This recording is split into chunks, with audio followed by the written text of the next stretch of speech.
everyone. We're so glad to be back with you to kick off our Teacher Fuel series for March, talking about navigating testing season and strategies for success. As we were talking, we realized how this really kind of closely ties together, keeping that love for teaching as well. So I'm with my friends Sandy and Jonathan, and we can't wait to share just a few things that we think will help as you're navigating from now until the end of the school year. So, the very first thing, I decided to take my own advice and try something new. I don't listen to a ton of podcasts, but I thought I want to research because now would be a good time to try something new. Maybe you don't listen to podcasts in the classroom with the kids. I just thought, giving the kids something to look forward to during the breaks between testing or before a test or at the end of a day. So, Common Sense Education and Common Sense Media, I've linked in some cool resources. They're like the 23 top podcasts for kids, and another link with great podcasts to listen to in the classroom. And I feel like I can totally trust their judgment on what would be appropriate for kids.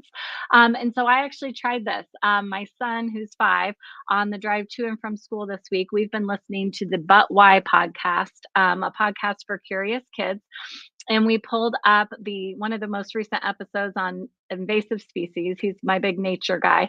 And we listened to it, and it was just about the Burmese python and Florida Everglades, and talked about a couple others. But it was really cool to then have something to talk to him about later. And every time we got in the car, he reminded me that we still had some time to listen to that. So we actually heard from a park ranger from the Everglades National Park.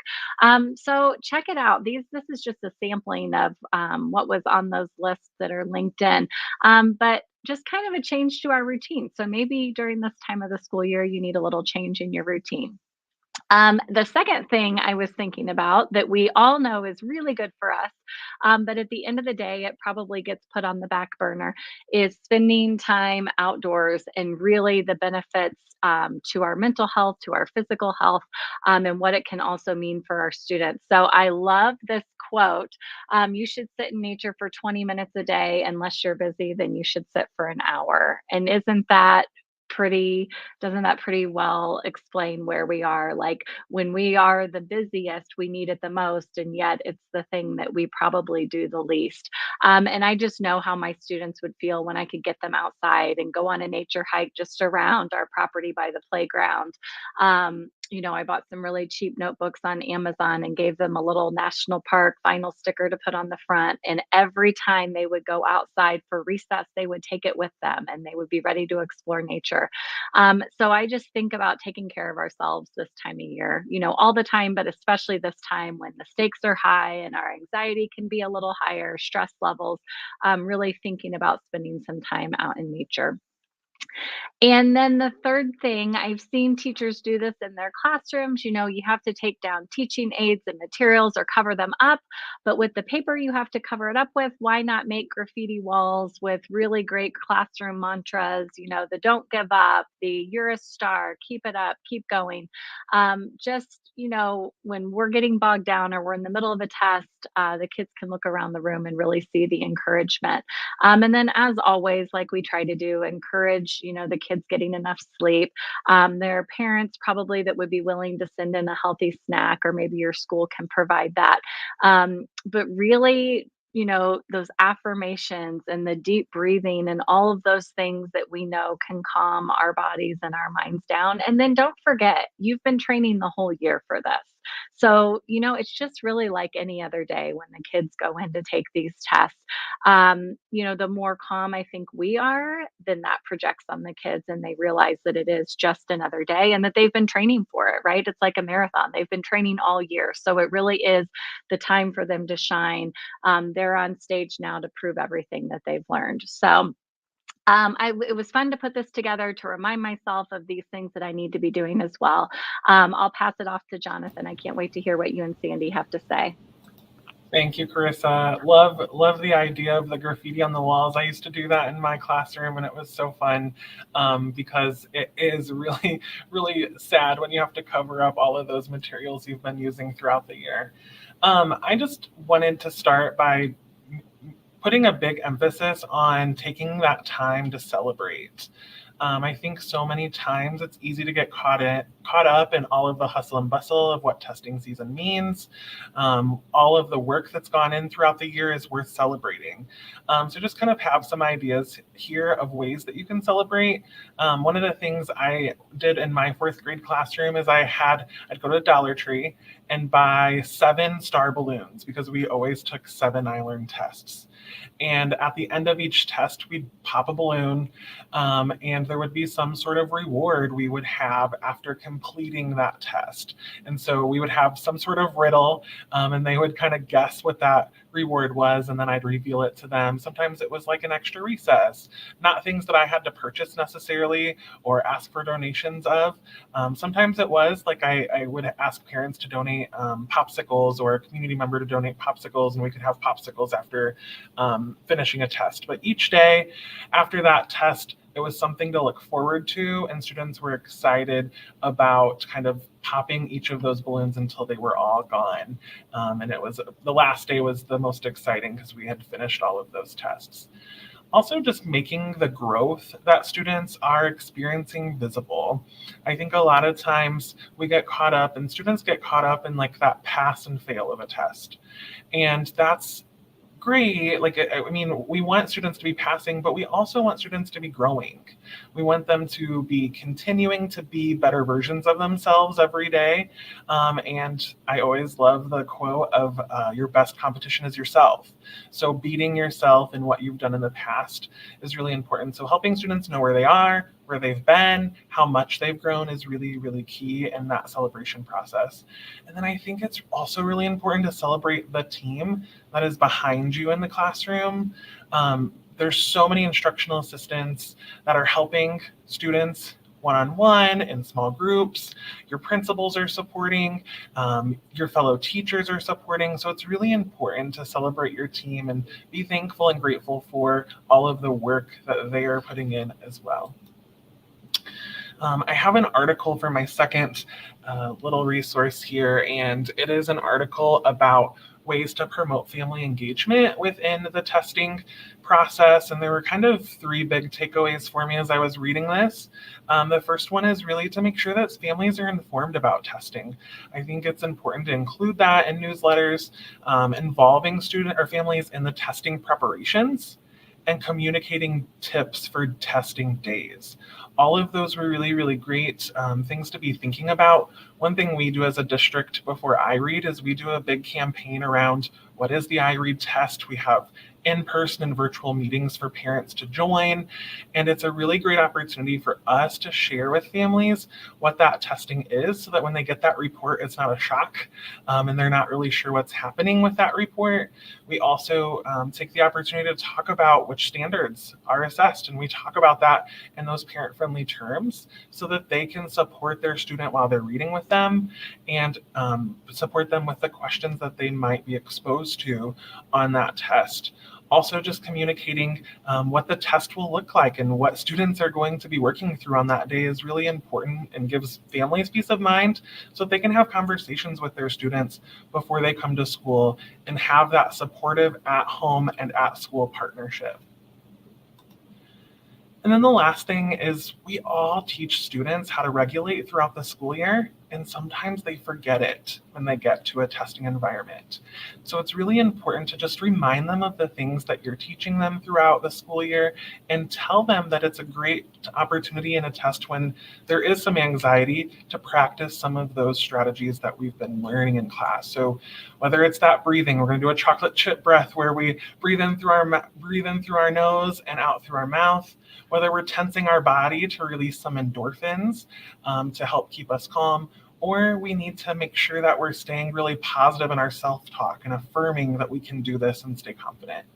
So a lot of times students forget these, and it's a great reminder throughout the testing season as well. Sandy, you're next.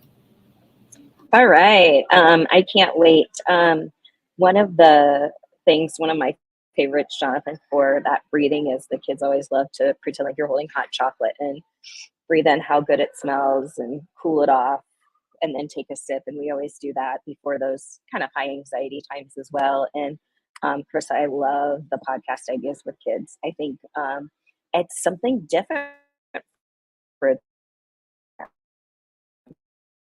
a book on tape. It's not a book. And then it just kind of gives us that other way to talk to the kids. So I am here to kind of talk about some supports for our special populations, as well as just kind of, again, helping our kiddos to get excited for the testing season. And one of the things that I really wanted to think about is how do we help our ELs get prepared for high stakes testing? Because, Jonathan mentioned helping parents understand. A lot of our EL parents kind of just get the test scores and they don't know, where they say, hey, it's time for iLearn, when the kids maybe just got done with WIDA and another test, and then there was iRead. And so really helping our families, helping each other prepare for this. This was an article from Edmonton. And one of the things that I really liked, 7 tips for it, one of the things that I really liked was collaborate with your peers. So as an educator, reaching out to my peers to help get my students ready, talking to my EL teachers regularly about what works for them, what have they seen with their kiddos. So that was just, I think that's really important. We want our kids collaborating, but remember that we need to collaborate with our peers as well.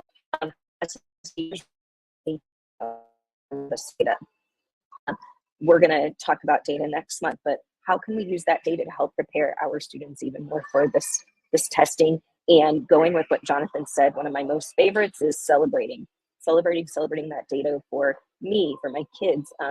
As a former cheerleader, I loved doing run-throughs. So we would always do run-throughs with our kids. That was awesome. Focus on academic English. I think this is really, really important for our EL students. This article really talked about how our kids have gotten really strong at this point, many of them, with communicating with each other in just everyday conversational language. But then it comes to that academic English, our testing vocabulary, and they get stuck. So thinking about helping them understand, justify, summarize, which this is really great for all kids. Even though it says ELs, that academic English is really important for all of our students. Thinking about helping them understand the importance of testing, really helping them know what it's about. This is your time to show what you know. I always teach my kids, there's tests where it's show what you can do and show what you know. And I really help them see, like, this is your time to show off. Show everybody how good you are at thinking, at problem solving, at remembering what you learned this year. So helping the EL students understand that. Making the most of your own technology, really helping to familiarize students with the testing environment. One of the things that we do is send kids away for testing, right? We send our small groups away. We send our special education students away to an area that they've never been before. That doesn't always work out best for them, right? So we need to think about helping those students become familiar with where they're going to be testing, because that's just another uncomfortable situation for them. And the last one is take advantage of the testing accommodations. Now, we know with iLearn, a lot of those accommodations are just ones that every student gets, but I would kind of go a little deeper with that and try not to throw kids a new accommodation when it's time for testing. I like to really remind educators that if a kiddo is not used to using a calculator, thinking about our special education students, if a kiddo is not used to using a calculator, we shouldn't be handing it to them during the standardized test, because they're going to just get more confused and more frustrated. So if we are expecting a student to utilize an accommodation during testing, we should be using it all year long. So really just trying to remember that piece. All right, Jonathan, let's go to the next slide. So this one is how to pump up your students for testing. And I absolutely love this. The video is linked here. It is from Michelle, who has a wonderful YouTube channel, Instagram, called Pocket Full of Primary. And she just has such fun ideas for getting your kids pumped up. Another little blurb I want to put out here. The picture in the middle I created with Copilot. So I told Copilot to give me a picture of an elementary school student lifting weights in her classroom. And this is what I got, and it was perfect. So just think about how you can even have your kids do some things like that. But some of the things she talks about are motivational coloring pages. Really having kids use those prior to, during. Now, I love her disclaimer she gives at the beginning of this video, and it is, please make sure you talk to your testing coordinator before you do any of these things, because we don't need any invalidations, any violations, any issues, because you're doing lots of fun things to get your kids motivated. So just check in with your school testing coordinator before you do these things. So motivational coloring pages, maybe when the kids are done, if it's allowed, letting them color. I love this one, create anxiety confetti. So the kids write down what they're nervous about on testing, cut it up, and then throw it up in the air. And we celebrate celebrating our anxieties. Wearing those motivational t-shirts. But she takes hers a step further, and she does a different t-shirt every day. So I thought that was kind of cool. I'm used to doing school-wide testing t-shirts. We're going to pump you up for the test, but she does a different one every single day. Just like Carissa said, hanging those motivating posters, instead of just covering things up, hang up those posters. Writing the personalized notes. She writes them to her students. She does the ones where parents write them. Thinking about what Carissa has talked about in the past, and utilize Flipgrid. Have the parents record a testing video on Flipgrid for their students, or put it on a QR code so that the kiddos can scan it and have their parents talk to them in the morning, or their guardian, or a friend, or a former teacher, be able to talk to them before the test. I had a friend who was talking about how their kiddo got to open up their special letter and read it and read it for the class, and it was an inside joke that them and their kiddo had. And how fun is that to get you ready to test? Show motivational videos. Michelle on this video has a ton of motivational videos, and she even talks about how talking to your kids, that some of them are goofy, and it gives you that laugh. So releasing some of that anxiety before the test. Brain sprinkles. She goes in depth on this. You'll have to watch the video, but filling up a water bottle with just a little bit of sprinkles at the top. And before each test, she just sprinkles a little bit of brain sprinkles on each kid, and it's just 1 or 2 sparkles that will come out. But especially for your younger kids, they think it's magical, right?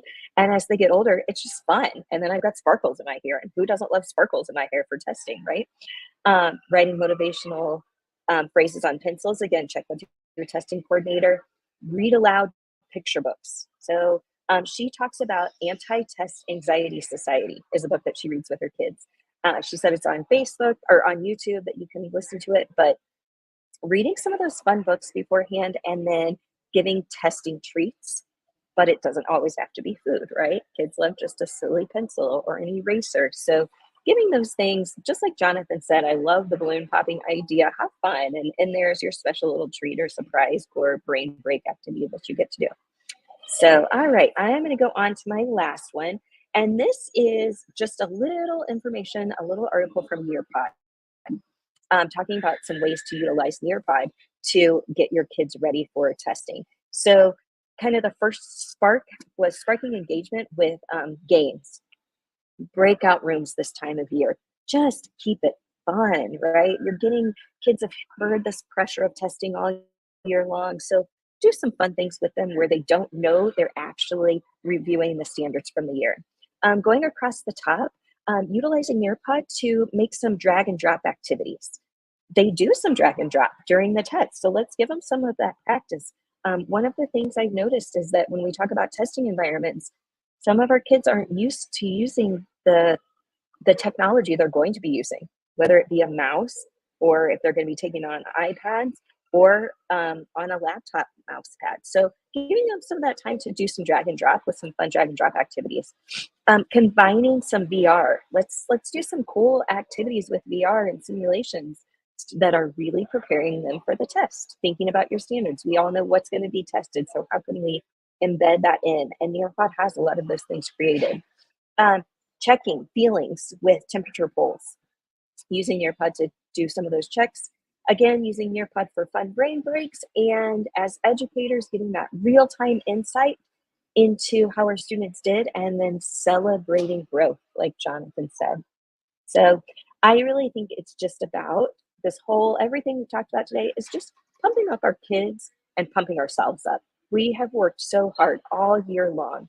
We get to celebrate too. So that is what we have for you today. If you want to scan the QR code and give us some feedback on our time today about getting ready for testing, we would love that. Our next April one, I'm so excited, is about data. We're going to really talk about how to use that data to help us grow and grow our students. And we can't wait to hear from you. Our QR codes are at the bottom so that you can connect with Jonathan, Carissa, and myself. And make sure that you share what you're doing to prepare your students for testing at Keep Indiana Learning on Twitter and at the website. So we'll see you next time in April. Happy testing, everyone.